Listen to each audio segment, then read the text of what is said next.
La serie que ya hemos tomado, la serie la hemos titulado Alfombra Roja. Una alfombra roja se utiliza cuando va a desfilar gente importante. Yo estaba haciendo memoria de esta serie y que no he bajado al internet, por supuesto, hermano. Con la ayuda de Dios la estamos armando y al final de la serie yo la puedo ofrecer a ustedes completamente gratis, pero sin un costo. Y cuando estaba estudiando esto me acordaba cuando me casé. ¿Cuántos se acuerdan cuando se casaron? ¿Y cuándo se van a casar por fe, hermanos? Les da miedo decir amén. Ya está levantando la mano la sierva. Bueno, yo quería que cuando fuera mi boda tirar una gran alfombra y fíjense que lo hicimos así. Bueno, Josué de hecho fue testigo de eso, él estuvo allá acompañándonos, como él ya hemos sido amigos desde antes por medio de la música y yo recuerdo que lo invité incluso a tocar ese día. Entonces a mi esposa la llevaban en un carro cerrado, hermanos, un caso cerrado, en un carro cerrado, que eso ya es del diablo, ¿verdad, hermano? Ese es el programa que usted mira todas las tardes, amén. Bueno, y la idea era que nadie supiera, porque en todos los carros que iban llegando nadie sabía dónde iba la novia, no le hemos puesto nada, era sorpresa. Y ya cuando el carro se parqueó cabal enfrente de la iglesia, tiramos la alfombra, una alfombra roja literalmente, cuyo significado es que allí desfila gente importante y para nosotros pues ese era un acto importante, ¿verdad? Y en ese momento pues iba entrando mi esposa y tiramos la alfombra y ella iba arrastrando todo el vestido, no sé si contenta o enojada, no sé si feliz o triste, pero la idea es que entró por la alfombra. Y hablando sobre este tema de la alfombra roja es porque estaba observando un dato bien curioso. En España normalmente, bueno, no solo en España, sino que en cualquier parte del mundo, cuando llegan las personas diplomáticas, es decir, embajadores, gobernadores a un lugar, cuando se bajan del avión le tiran una alfombra para que aquella persona pase sobre la alfombra. Pero en España, en cierta ocasión, en Almería específicamente, en esa provincia hicieron una alfombra que medía más de 6.000 metros, es decir, más de 6 kilómetros, imagínense. Y esa alfombra es la que rompió el récord hasta el día de ahora como la alfombra más grande de todo el mundo. Pero ¿para qué usaban las alfombras? Para que allí desfilen o desfilaran gente importante. Y cuando vamos a ver en el libro de Hebreos, que estamos ubicados ahorita en el versículo 8, Hebreos capítulo 11, versículo 8, observo la vida de alguien que también desfila por ahí.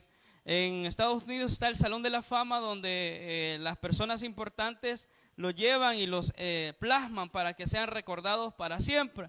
Pero en Hebreos para nosotros es el Salón de la Fama y esta alfombra roja porque vemos el desfile de personas que comunes y corrientes, pero sobresalieron a causa de una palabra compuesta solo por 2 letras y se llama fe. Diga conmigo fe. Ahora esa fe que hemos ya estudiado, ya vimos la fe del primer hombre que habla la Biblia en Hebreos 11 de que tuvo fe y es la fe de Abel, y dice la Biblia que ofreció más excelente sacrificio. Luego hablamos sobre la fe de Enoc y Enoc fue traspuesto porque también fue, dice la Biblia que se agradó a Dios porque tenía testimonio, entonces lo traspuso Dios, se lo llevó el Señor. Y hemos hablado del último hombre o héroe de la fe acerca de Noé. ¿Se acuerda el domingo pasado? Hablamos de Noé y me quedó inconcluso nada más un punto. Pero para ese punto yo quiero introducirme con lo siguiente. En cierta ocasión en un naufragio dice la historia de que las personas a un turismo iban turisteando en un naufragio, pero el barco comenzó a dar desperfectos en el lugar de los hechos. Y dice la historia de que solo un hombre logró salvarse con un hijo y estos se lograron tirar en una canoa y en la canoa tenían que ir remando, pero el lugar estaba siendo afectado porque el clima estaba demasiado frío. Diga conmigo frío. A algunos de ustedes les gusta el frío, a otros les gusta el calor. Entonces este papá con el hijo, los dos que habían sobrevivido, comenzaron a remar y le dice el papá al hijo: una de las claves para que aquí sobrevivamos, es que los dos rememos juntos. Si alguno de nosotros deja de remar, probablemente vamos a morir los dos juntos. Pero fíjese que la historia dice de que el hijo dijo: bueno, de todos modos nos vamos a morir, de algo nos vamos a morir, mejor hundámonos aquí. Pero el padre, dice la historia, que él siguió remando. Había frío, pero el padre siguió remando. El hijo iba dormido. La historia dice que al final el padre llega a un lugar, a tierra seca, y se salvó. Pero cuando le dice al hijo: llegamos al lugar, ¿sabe lo que pasó? El hijo estaba muerto. ¿Por qué el hijo había muerto? Por una simple razón, porque el hijo había dejado de remar. Cada vez que el hombre remaba, producía calor a su cuerpo, aunque el clima, la atmósfera decía que había frío, pero cuando él movía los brazos, producía calor dentro de sí. Eso lo mantuvo vivo y lo hizo que llegara al otro lado y no se murió solo este hombre. ¿Qué le quiero enseñar con esto, mi estimado hermano? Que la fe es similar a estos dos hombres que iban en la canoa, que iban allí, porque a veces la fe hace que sigas remando aunque haya neblina, aunque no veas nada, aunque veas nada más tormentas, aunque haya frío, aunque haya tempestad. La fe te va a llevar a remar y a remar. Pero una persona que se cansa de tener fe, lo que hace nada más es cruzar los brazos y dejar que la circunstancia le gane y no le dé la victoria. Pero yo vine a hablarle a gente de fe que está dispuesta a remar. ¿Cuántos dicen amén esta mañana? Vamos a remar en el nombre del Señor. ¿Cuántos dicen amén? Entonces, esta fe que descubrimos ahorita en Hebreos 11, y vamos a leerlo, de Abraham, gracias, de Abraham.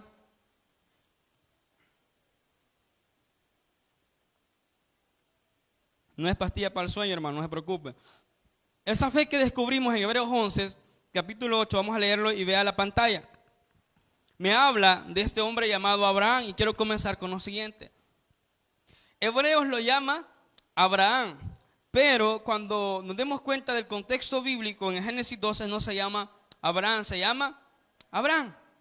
Y usted esto ya lo conoce de memoria.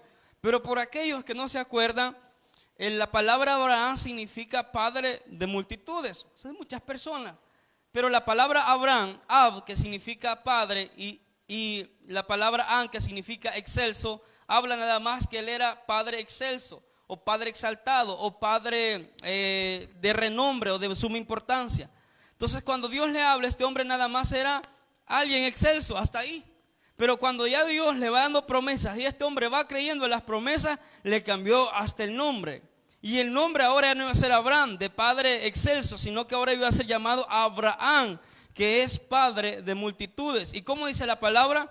Por la fe Abraham, siendo llamado, obedeció para salir al lugar que había de recibir como herencia, y salió sin saber a dónde iba. Y dejémoslo hasta ahí.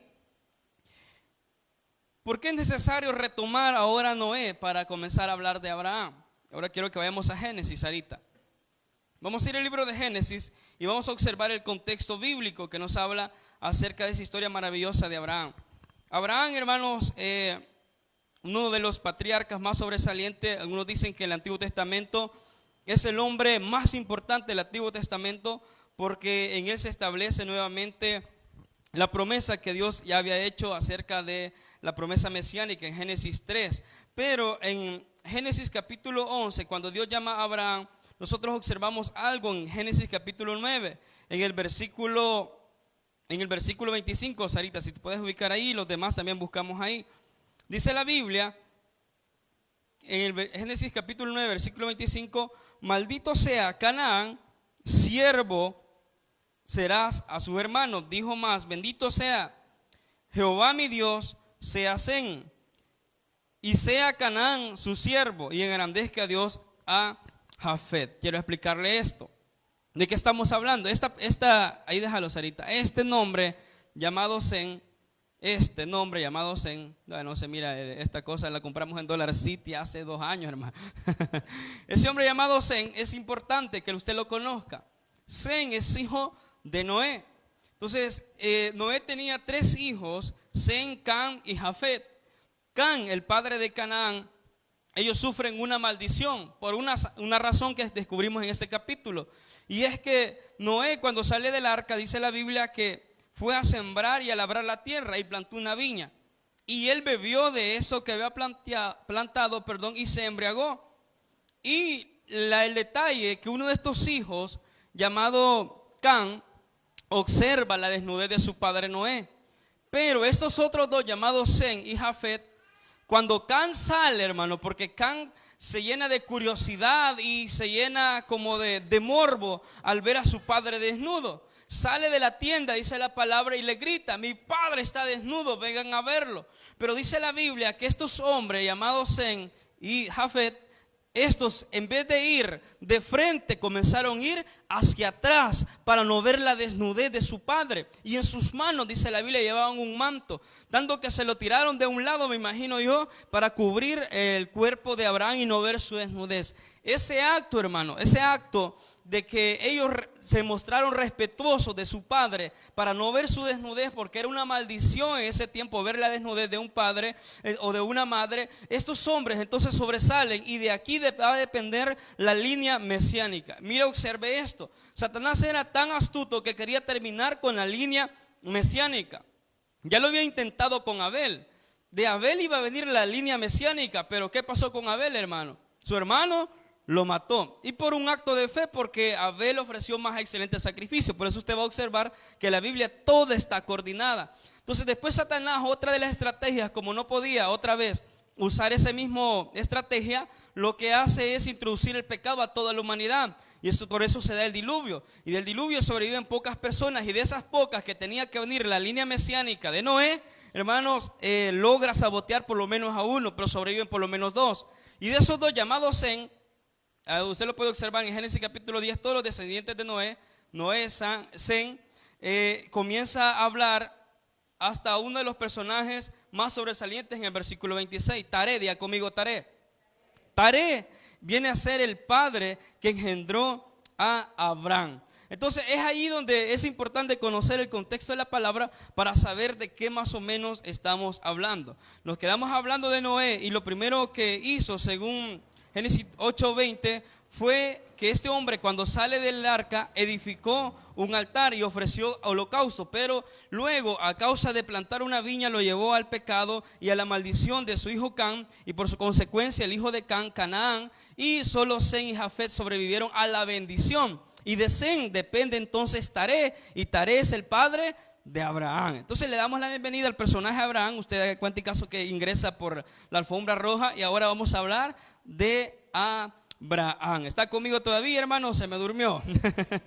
Amén. Entonces, al recordar esto, tengo que recordarle también las dispensaciones bíblicas. Estamos ahorita ya ubicados increíblemente en un capítulo puede haber diferencia de años. Por ejemplo, del capítulo 20 de Génesis al 21 hay una diferencia de 20 años. Ya eso lo vamos a explicar más adelante. Pero ahorita ya pasamos, hermanos, de la dispensación que habíamos visto de la conciencia. Ahora pasamos a la dispensación llamado de la promesa. Diga conmigo promesa. Entonces la Biblia tiene sus tiempos, y esos tiempos están marcados. El primer tiempo era la de inocencia, que es la dispensación que ya la hemos visto, donde se da la creación. También la conciencia, estamos hablando de Génesis 3 al 7, donde se dio el diluvio, y luego viene el gobierno humano, y luego viene el tiempo de la promesa. Después de la promesa viene el éxodo, se le conoce como la dispensación de la ley. Diga conmigo ley. Después de la ley viene la edad de la iglesia, es donde viene Cristo, y la edad de la iglesia termina justamente con el arrebatamiento o rapto de la iglesia, y luego va a comenzar la última dispensación que se conoce como el reino milenial. ¿A dónde estamos ubicados en este momento? En la dispensación de la promesa. ¿Por qué se le llama así? Porque aquí se plasma una promesa que se le da a este hombre llamado Abraham, que vamos a ir a estudiar. No solo es una promesa, son varias promesas, que lo que más me atrae de la Biblia es que este hombre llamado Abraham creía lo que Dios le decía. Amén. Entonces eso es lo que vamos a observar acerca de la fe de este hombre llamado Abraham. Ya descubrimos qué significa el nombre. Este periodo también es llamado el periodo patriarcal, porque comienza alrededor de hace 2000 años antes de Cristo. Recuerde que Cristo es la marca de años antes y marca de años después. Entonces, antes de Cristo, hace 2000 años antes de Cristo, estamos hablando de que estaba la era de los patriarcas. Entre los patriarcas más conocidos tenemos a Abraham, Isaac, Jacob y por supuesto José. Y no vamos a hablar de ellos, quiero hablar específicamente de Abraham. La pregunta es en esta mañana, si pastor ya entendí todo eso que dijo, me confundió más, pero amén, ya entendí. ¿Qué aprendo entonces de Abraham? Sarita, ayúdame entonces. Cuando yo leo la palabra en el versículo, en Hebreos capítulo 11, versículo 9, si lo puedes poner en la pantalla, vemos que la Biblia comienza a hablar de un principio. Y el principio que yo quiero aplicar acá, que aprendo de Abraham, es la fe en el llamado que él tuvo. Diga conmigo, fe en el llamado. Y esto, hermano, le va a servir a usted para que vea cómo está su nivel de fe, cómo estuvo cuando fue llamado delante de Dios. Cuando usted se convirtió, se recuerda, hermano, y usted no sabía ni cómo orar, no sabía quién era Dios, se confundía, hermano, o está confundido todavía. ¿Se acuerda cómo fue llamado usted? Entonces Abraham, la fe comienza a notarse desde que se da el llamado. La Biblia dice en el versículo 9, por la fe habitó. En el versículo 8, anteriormente, Sarita habla que por la fe Abraham, siendo como llamado, obedeció para salir al lugar que había de recibir como herencia. Y salió, hermano, sin saber a dónde. Mire, permítame, ¿cuántas veces usted ha salido sin saber a dónde va? ¿Verdad que nunca? Amén, dijo un hermano por ahí. Ahí vamos a orar por el siervo después. ¿Verdad que nunca? Usted cada vez que va a salir, usted ya lleva específico a dónde va, ¿verdad? Usted dice, bueno, ahorita voy para Cojutepeca, ahorita voy a ir a la Cerro de las Pavas, pero ahorita voy a ir para San Rafael Cedro, allá a los Tres Cerditos, ¿verdad?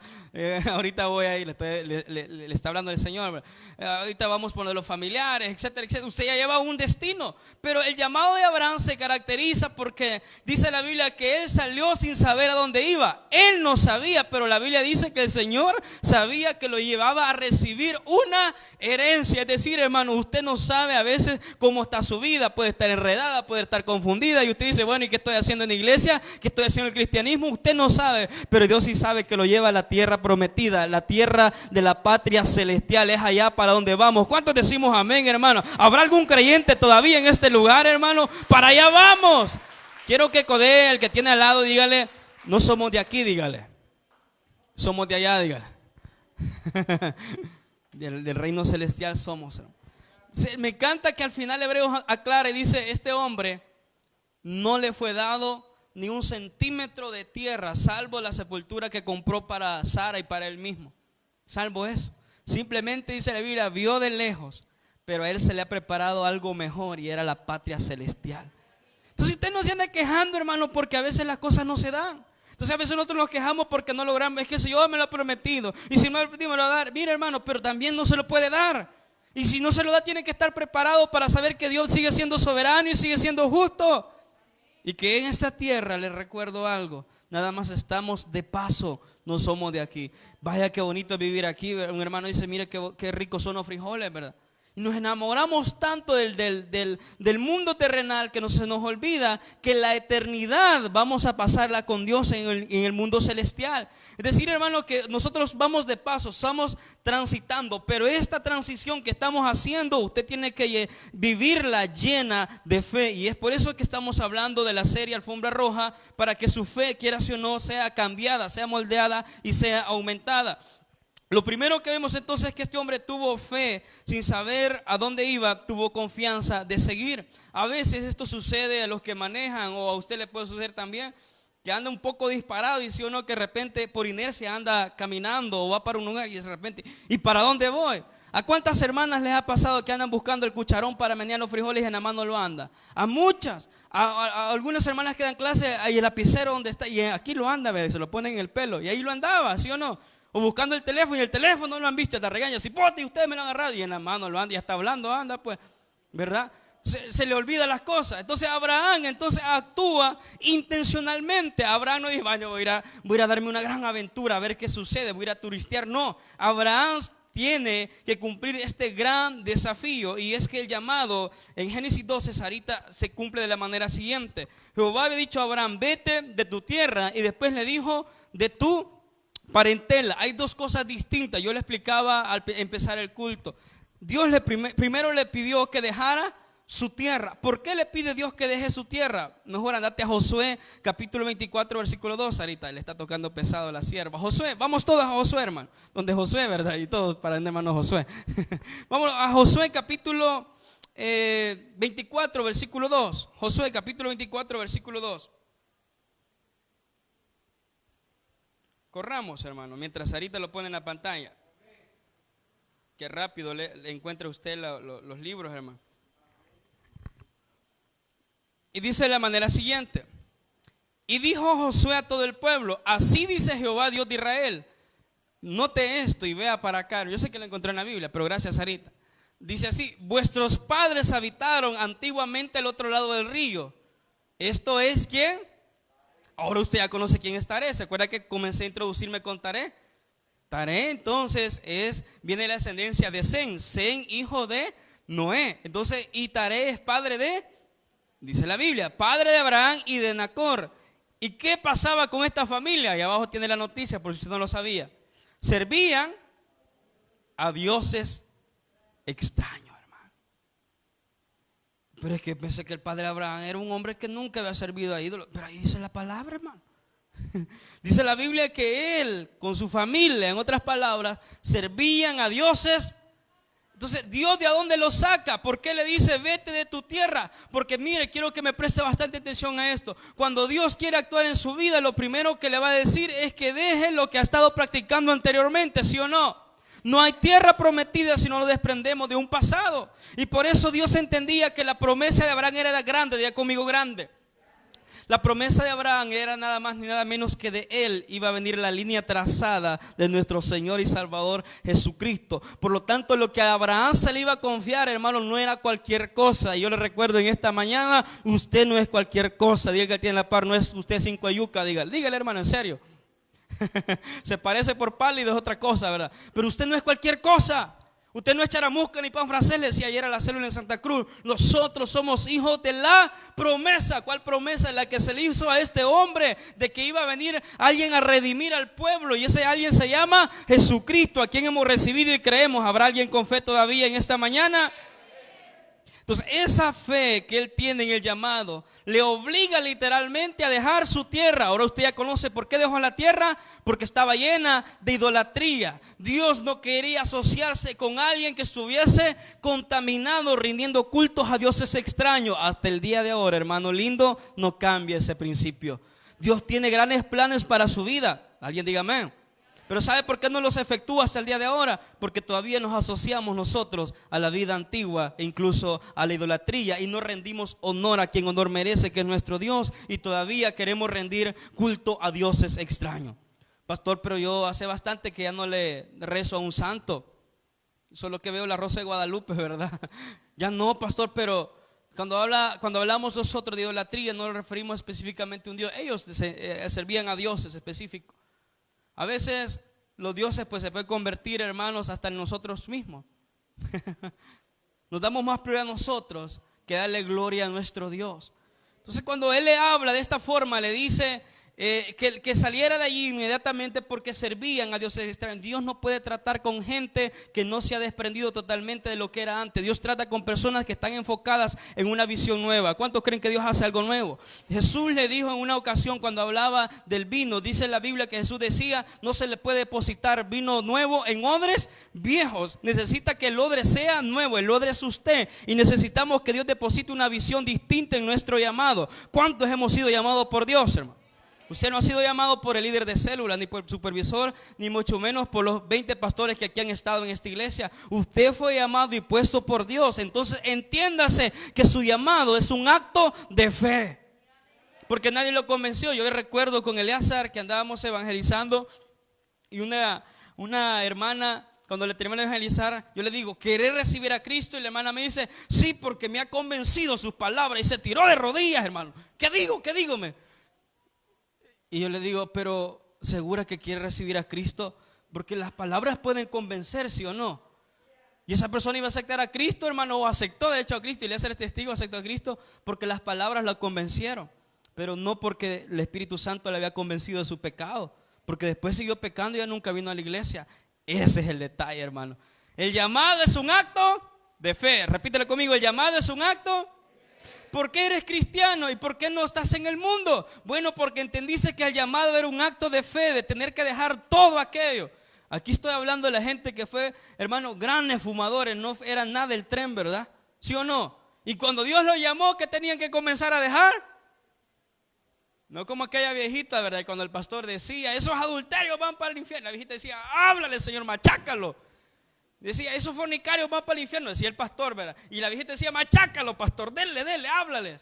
Todos aquellos mentirosos, aquellas señoras que andan chambreando, van para el infierno, decía el pastor. Machácalo, decía la viejita. Y le tocaba el turno, y el pastor dijo, esas viejitas que todavía fuman, se le metió el diablo, dijo la viejita al pastor.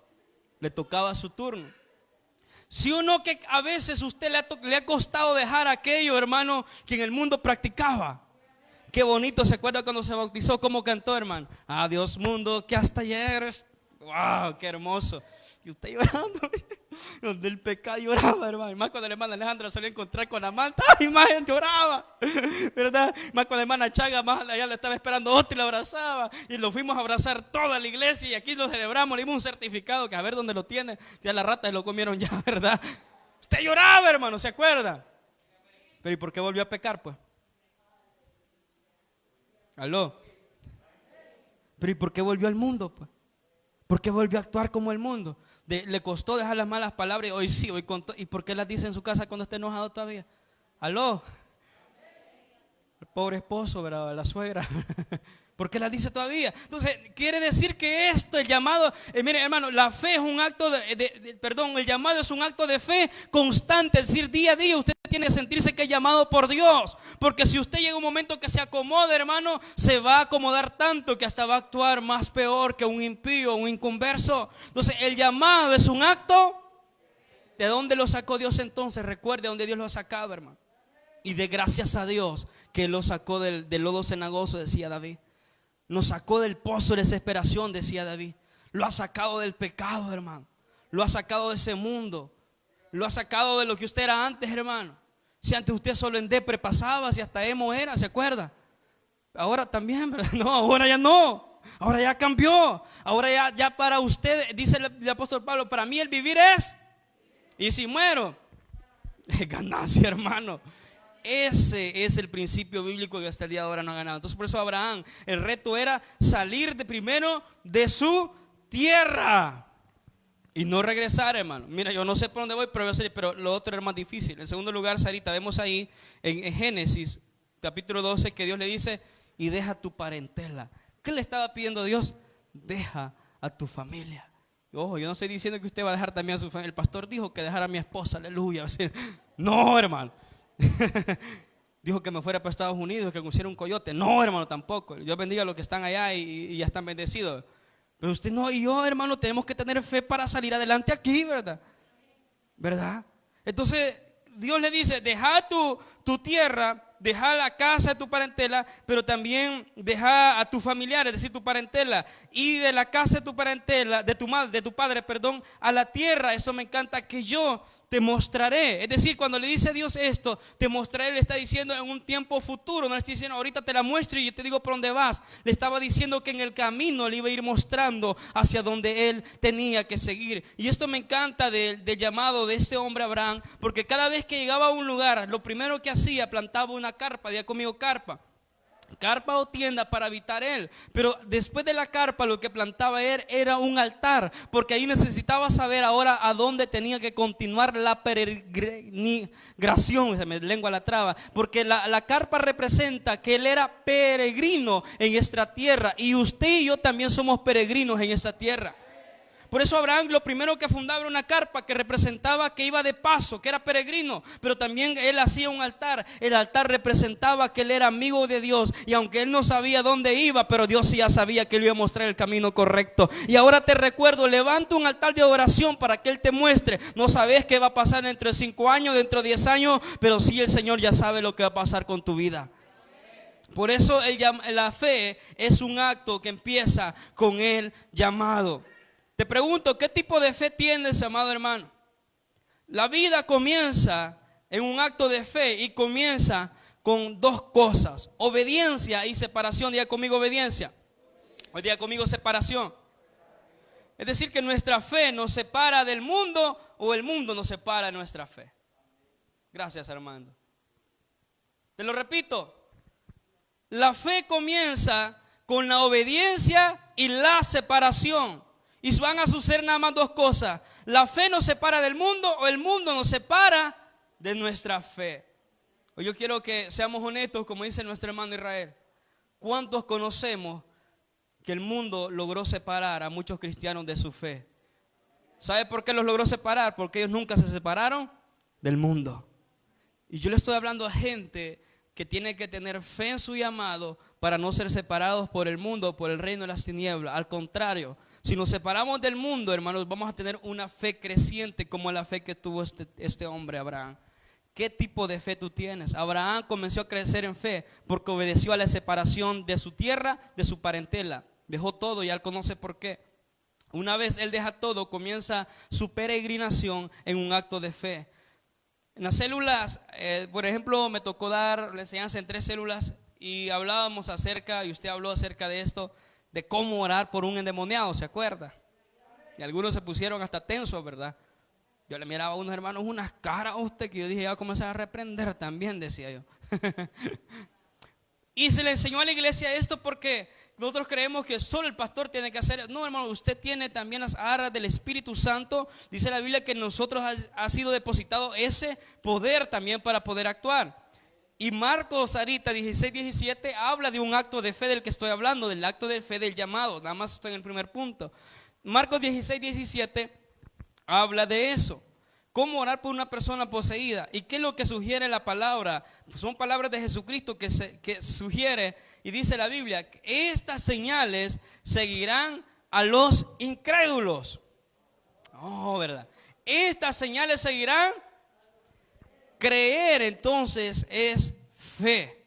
Por eso yo insisto, Abraham comenzó a creer en Dios a partir de su llamado. Entonces usted, a partir de cuando es llamado por Dios, lo más común que puede suceder en su vida es que estas señales le sigan a usted, hermano. Y dice la Biblia, estas señales seguirán, pero no a la gente incrédula, pero no a la gente que no permite que Dios obre en su vida. Las señales van a seguir a gente creyente. ¿Cuántos creyentes están aquí?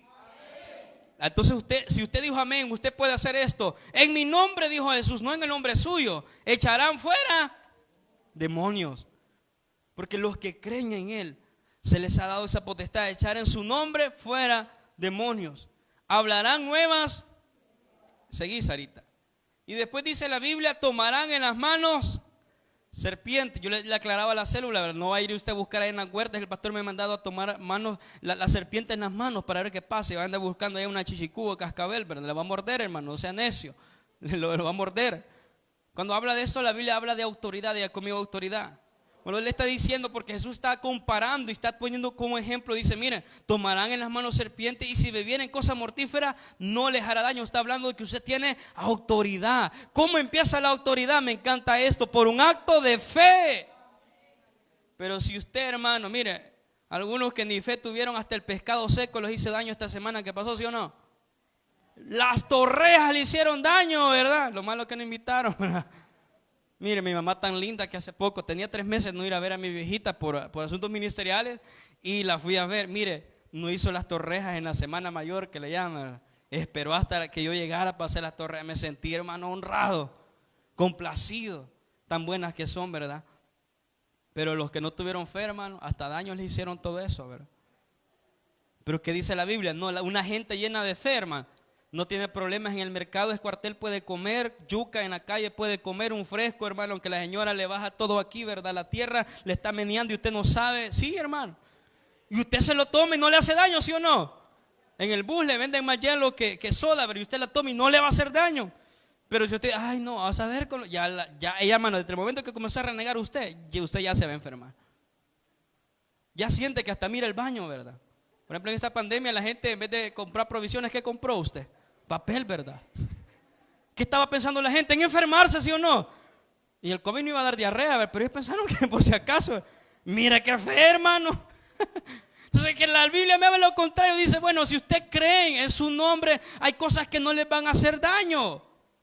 Hace poco iba a ir a comprar unas tortas de cojutes afamadas, ¿verdad? Que son unas tortas grandes y los hermanos me recomendaban. Pero mire, me falló la fe porque cuando yo iba a comprar la torta, hermano, esa que gran olor allá por CAE, ¿verdad? Ya le dio publicidad, gran olorazo. Mire, el señor que estaba haciendo las tortas, hermano, un poco cholo, le colgaban los cueros, los pellejos aquí, hermano, y volteando la carne, hermano, y se derretía el olor de carne, no sabía si era el olor de su cuerpo y el sudor, ¿verdad? Combinado. No, yo le dije a mi esposa, aquí no, esto no es conmigo, este es del diablo. Le dije, vámonos, le dije, vamos por otro lugar. Me falló la fe. Pero ¿cuántas veces usted ha comido así, hermano, y ni cuenta se dio? Porque tenía fe, ¿sí o no? Así que en el nombre del Señor esa comida le va a caer bien. No anden pensando que los hermanos no pueden.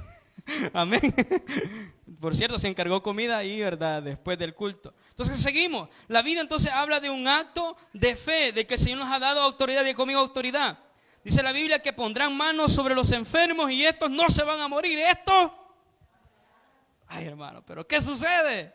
La gente ya ni nos llama para ir a orar, pero no, este hermano viene mal, lo va a encaminar, mejor no, ¿verdad? Porque ya no tenemos fe. Yo les enseñaba cómo orar, los hermanos de la célula, cómo orar con autoridad, de pie, con los ojos abiertos y en voz audible. Yo les daba un tips, no ore a la par de la cama, se me va a dormir. ¿Cuántos ya se han dormido? Con que se duerme aquí en la iglesia, hermano. Con más allá, ¿verdad? Entonces, Dios le ha dado autoridad, pero el problema es que usted no se lo cree. Ay, a saber cómo le va a ir el nombre. No, hermano, con autoridad. Y como en la cancha bien grita, dale más al balón. Y como cuando va a orar le da pena. Es que Dios no es sordo, pastor, si yo lo sé. Pero usted necesita ejercer autoridad. Cada vez que usted menciona, la palabra dice el nombre de Cristo, nombre del griego mandamiento, del griego poder. Cuando usted menciona el nombre de Cristo, allí se emana poder, de su boca sale poder. Por lo tanto, cuando alguien se enferme en su familia, de sus hijos, de sus amigos, de sus vecinos, vaya en el nombre de Jesús, recuerde esta palabra. Usted tiene un acto de fe, ponga manos sobre ellos y proclame en el nombre de Jesús, no te vas a morir, sino que vas a vivir un acto de fe, hermano. Pero si usted no tiene fe, hermano, lo primero que va a hacer es buscar el teléfono, llamémosle al hermano Nexa que nos lleve allá al hospital, ¿verdad? Llamémosle al pastor, a alguien vamos a llamar. Un acto de fe. Un acto de fe es primero buscar el reino. Ayúdeme. Ok. Ahora, si está muy grave, no le recomiendo, lléveselo, hermano. Pero el acto de fe empieza por ahí, hermano. Y usted le ha dado a Dios autoridad. Pero el problema es que no le estamos ejerciendo. Voy terminando y solo estoy en el primer punto. Para algunos el llamamiento entonces de Abraham es el acontecimiento importante del Antiguo Testamento, porque habla de la promesa de la redención. Génesis 3:15, ahí está la promesa de redención que se le da en el huerto del Edén a Adán y a Eva. Moisés dedica, hermanos, 11 capítulos en el Antiguo Testamento. Por si no sabía, Moisés es el escritor del Pentateuco, de los 5 libros de la ley. Moisés lo escribió y Moisés dedica 11 capítulos completos para hablar de él. En la Biblia se habla más de 300 veces de Abraham. El Nuevo Testamento, solo en hebreo, se habla más de 11 veces refiriéndose a Abraham. Es decir, que Abraham es tan importante en todas las Sagradas Escrituras, tanto que para muchos es el padre de la fe. Y no solo para el cristianismo, para el judaísmo y para el islamismo, Abraham viene a ser el padre de la fe también. Lo reverencian como el padre de la fe. ¿Pero por qué? Bueno, la respuesta, aquí vemos la promesa de redención. Y pondré enemistad entre ti y la mujer, entre tu simiente y la simiente suya. Esa te irá en la cabeza y tú le herirás en el calcañar. ¿Cuál simiente? Refiriéndose a nuestro Señor Jesucristo. Pero en Romanos 4:13, Sarita, vamos concluyendo, vemos y habla las Sagradas Escrituras acerca de por qué Abraham cree realmente en esa promesa que Dios le hace. Por eso le llama el Padre de la Fe. Romanos 4:13, corramos para ahí. Romanos 4:13.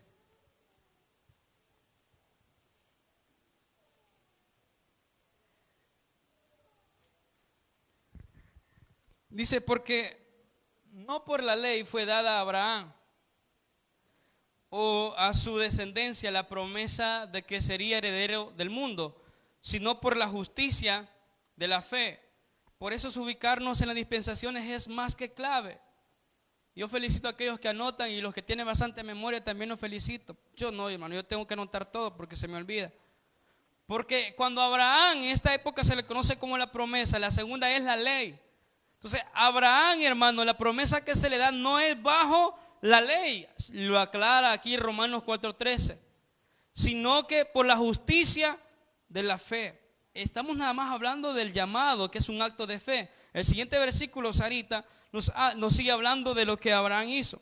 Porque si los que son de la ley son los herederos, vana resulta la fe y anulada la promesa de la línea mesiánica de Génesis 3:15, que venía la simiente que se llama Jesucristo. Y dice la Biblia, vana resulta la fe y anulada la promesa. El versículo 15 dice, la ley produce ira, pero donde no hay ley tampoco hay transgresión. El versículo 16, por tanto, es por fe para que sea por gracia, a fin de que la promesa sea firme para toda su descendencia. No solamente para la que es de la ley, sino también para la que es de la fe de Abraham, el cual es padre.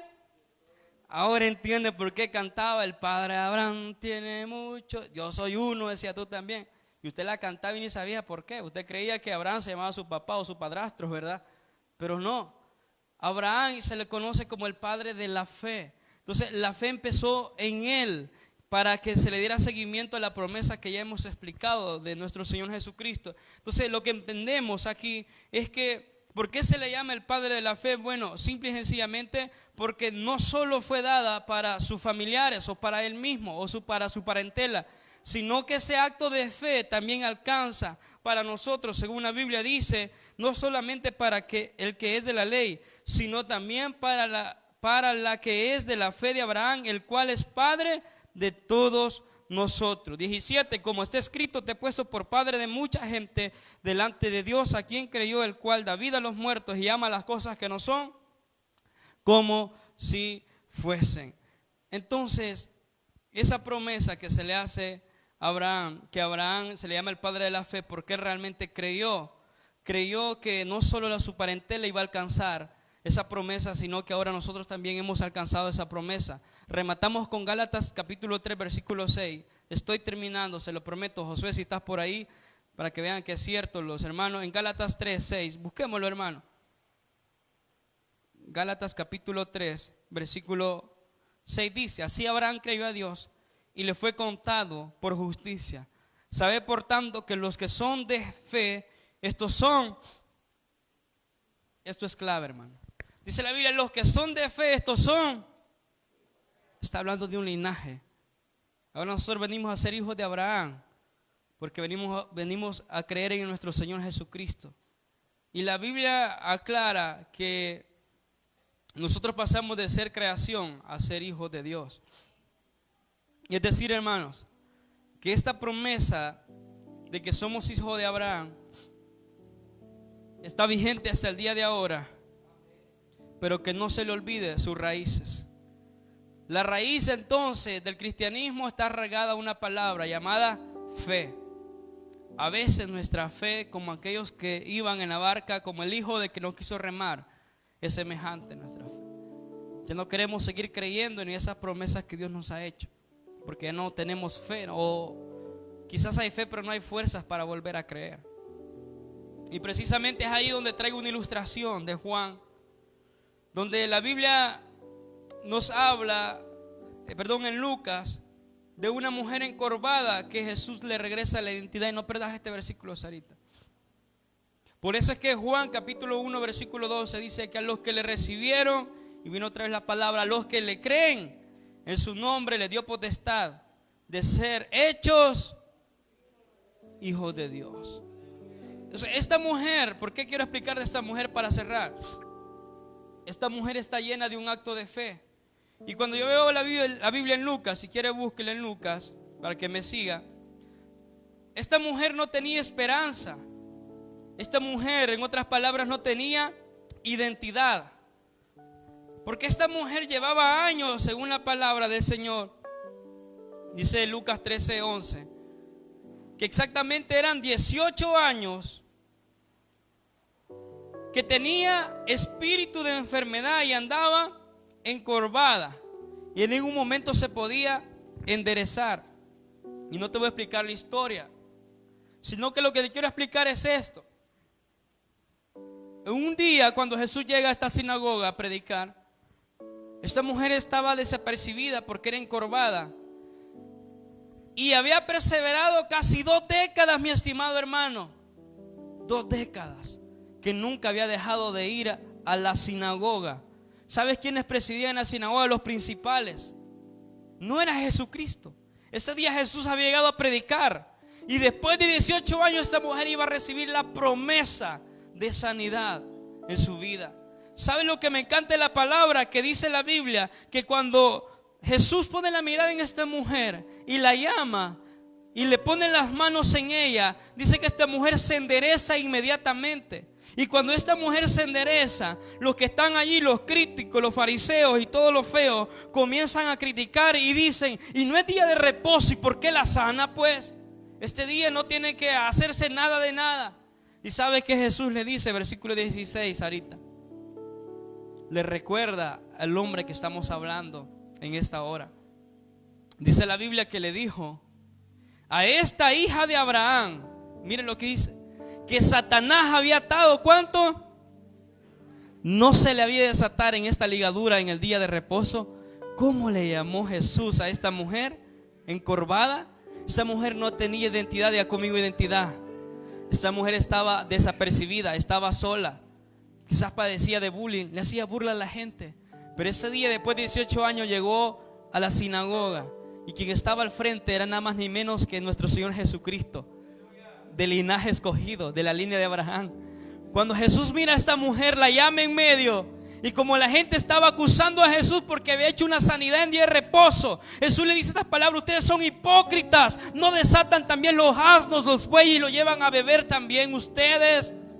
¿Cómo es posible que a esta mujer, que no es animal, esta mujer tiene un gran valor, tiene un gran precio? Le dice Jesús, esta mujer es hija de Abraham. ¿Qué es lo que pasó en ese momento? Le regresó la identidad. Yo creo que cuando Jesús le dice, esta es la mujer, esta mujer es la hija de Abraham, yo que esa mujer, yo soy hija de Abraham. Esta mujer ni sabía que ella también era del linaje escogido, era hija de Abraham. Yo en esta mañana te recuerdo, eres hijo de Dios, no eres cualquier cosa. En tus manos está la mejor decisión que puedes tomar. Si vienes a Dios, Él te adopta como hijo, porque es un acto de fe recibir el llamado de Dios. ¿Y cuántos recibimos ya ese llamado? Ahora necesitamos permanecer. Diga conmigo, permanecer. Cuando Dios toma a esta mujer, entonces le está diciendo, vas a permanecer en ese llamado, porque hoy te recuerdo de quién eres. Los fariseos te burlaban de ti, los de la sinagoga se burlaban de ti, la gente por 18 años se ha burlado porque estabas torcida. Jesús no solo la enderezó, no solo la sanó. Dice la Biblia que tenía un espíritu de enfermedad, la liberó también, la libertó. En otras palabras, fueron rotas las cadenas. ¿Sabes qué me hizo Jesús? Le regresó identidad. Ahora el Señor te regresa identidad y te recuerda que por la fe tú creíste un día en el Hijo del Hombre. Por la fe un día dices te recibo. Por la fe entonces vas a permanecer y vas a seguir remando y vas a seguir perseverando. ¿Alguien tiene fe todavía en esta mañana? Le damos palmas al Rey de Gloria. Padre, gracias, porque la vida es un acto de fe. Y el primer acto de fe que encontramos es nuestro llamado, Señor. Yo en esta mañana he aprendido, Señor, que el llamado que nos hiciste no es cualquier cosa. Póngase de pie, amado hermano, y dile gracias porque Dios lo ha llamado, porque Dios lo ha escogido.